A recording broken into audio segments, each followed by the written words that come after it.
আমার মতন যারা ডিম খেতে ভীষণভাবে পছন্দ করেন, তাদের কাছে ডিমের অমলেট কারিও নিশ্চয়ই ভীষণ পছন্দের।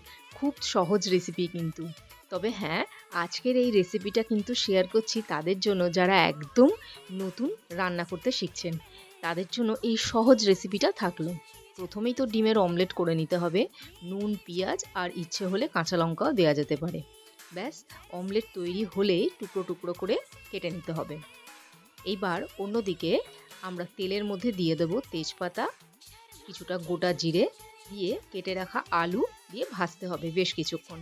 আলু যখনই বেশ ভাজা হয়ে যাবে তখন অনেকটা কুচি করে রাখা পেঁয়াজ দিয়ে ভাজতে হবে।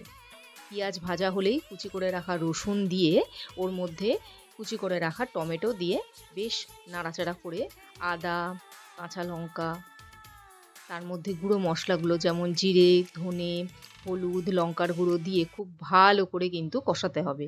জল দিয়ে কিছুক্ষণের জন্য আলুটাকে সেদ্ধ করতে দিতে হবে। অবশ্যই কিন্তু আন্দাজ মতন নুন দিতে হবে। ব্যাস, এবার করে রাখা অমলেটগুলো ওপর থেকে দিয়ে দিলেই কিন্তু তৈরি অমলেট কারি। গরম ভাত রেডি রাখতে হবে আর নামানোর আগে অবশ্যই গরম মশলার গুঁড়ো। ব্যাস, আজকের এই সহজ রেসিপি রেডি। আমার মতন যারা ডিম ভালোবাসেন তাদের কিন্তু এই রেসিপিটা ভালো লাগবে।